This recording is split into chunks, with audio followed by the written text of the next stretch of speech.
O ano é 2000. Dois empreendedores desconhecidos entram numa sala de reuniões em Dallas, no Texas, para conversar com a maior empresa de entretenimento doméstico do planeta. A proposta deles: vender a própria empresa por $50 milhões. Os executivos mal conseguem segurar o riso. A reunião acaba em minutos. A empresa dos dois se chamava Netflix. E a gigante que riu deles hoje tem exatamente uma loja no mundo inteiro. $50 milhões. Foi esse o preço que a Blockbuster se recusou a pagar pela Netflix, que hoje vale milhares de vezes isso.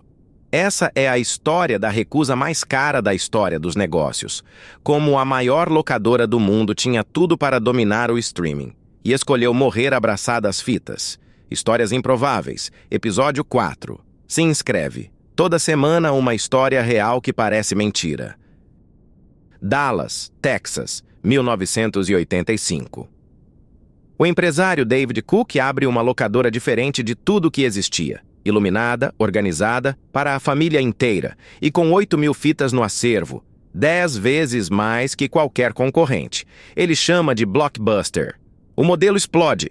Em poucos anos é uma loja nova a cada 17 horas. Em 1994, a Viacom compra a empresa por $8,4 bilhões. Se você viveu os anos 90, conhece o ritual. Sexta à noite, a família inteira na locadora. O corredor dos lançamentos, a caixinha azul e amarela, a fita que você queria, alugada. No auge, a Blockbuster tinha mais de 9.000 lojas pelo mundo, 84 mil funcionários e 65 milhões de clientes cadastrados. Era simplesmente imbatível. Mas o império tinha um segredo sujo. As multas. Devolveu a fita atrasada? Pagou. E não era troco. No ano 2000, estima-se que a Blockbuster faturou perto de $800 milhões, só com multas de atraso.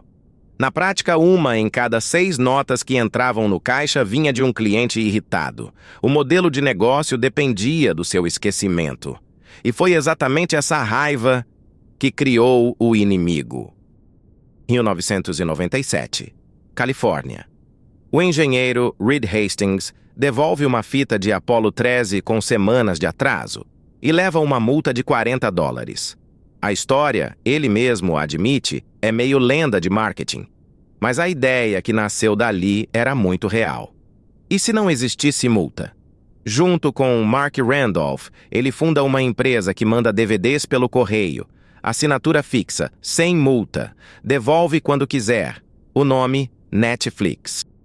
O modelo era simples e genial. Você montava a sua lista de filmes no site. O DVD chegava pelo correio, num envelope vermelho, assistia, devolvia, e o próximo da lista chegava sozinho.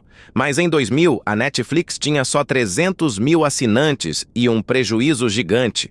A bolha da internet tinha acabado de estourar. Eles precisavam de um sócio grande e voaram para Dallas, encontrar a Blockbuster. A cena foi contada pelo próprio Mark Randolph no livro dele, A Sala de Reuniões da Blockbuster. O CEO John Antioco, educado, atencioso, até ouvir o preço, $50 milhões.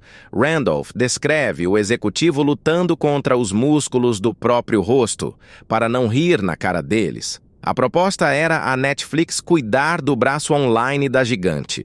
A resposta, em resumo: a Netflix é um nicho minúsculo, isso não é negócio. Fim de reunião. Anos depois, Randolph escreveu sobre o voo de volta. Foi ali que eles entenderam que estavam sozinhos e que, para sobreviver, teriam que enterrar a Blockbuster. E aqui está o detalhe mais desconfortável dessa história. A Blockbuster não estava errada sobre o presente. Em 2000, a Netflix era mesmo pequena, queimava dinheiro e dependia do correio. O erro foi outro: confundir o presente com o futuro. E o futuro chegou rápido. Em 2004, a Blockbuster reagiu, lançou o próprio serviço online e, por um momento, chegou a crescer mais rápido que a Netflix. Mas aí veio a guerra interna. O investidor Carl Icahn brigou com Antíoco por causa dos custos. Antíoco saiu em 2007 com 24 milhões no bolso. O novo CEO, vindo da rede 7-Eleven, tomou a decisão fatal: cortar o online e voltar o foco para as lojas, no exato momento em que a Netflix apostava tudo numa novidade chamada streaming.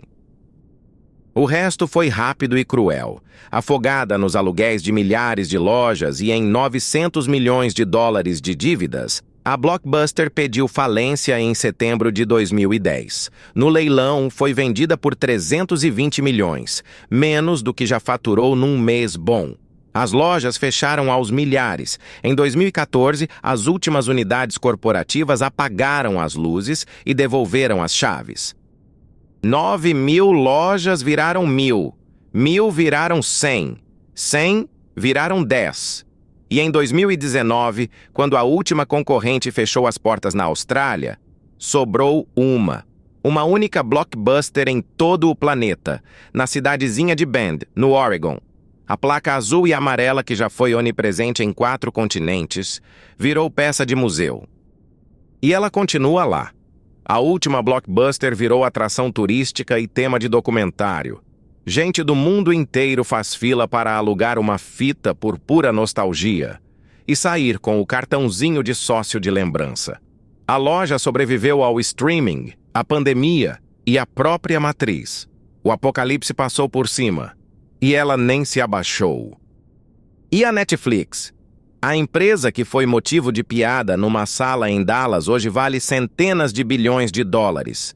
Tem mais de 300 milhões de assinantes no mundo. E produz mais conteúdo por ano do que os grandes estúdios de Hollywood. Cada dólar que a Blockbuster se recusou a investir naquela reunião virou milhares. A lição dessa história não é que a Blockbuster era burra. Ela tinha os dados, o dinheiro e a marca.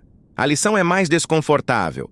Quando uma parte do seu lucro depende de algo que irrita o cliente, como 800 milhões por ano em multas, alguém, em algum lugar, está construindo a versão sem essa irritação. E quando ela bater na sua porta, rir da proposta é o caminho mais curto para virar a piada. A Blockbuster recusou o futuro por 50 milhões de dólares, mas tem uma empresa que conseguiu fazer pior. Ela inventou o futuro, trancou numa gaveta e faliu por causa dele. A Kodak criou a primeira câmera digital do mundo em 1975 e escondeu a própria invenção para proteger o filme fotográfico. Essa é a próxima história improvável. Se inscreve e ativa o sino. Até a próxima.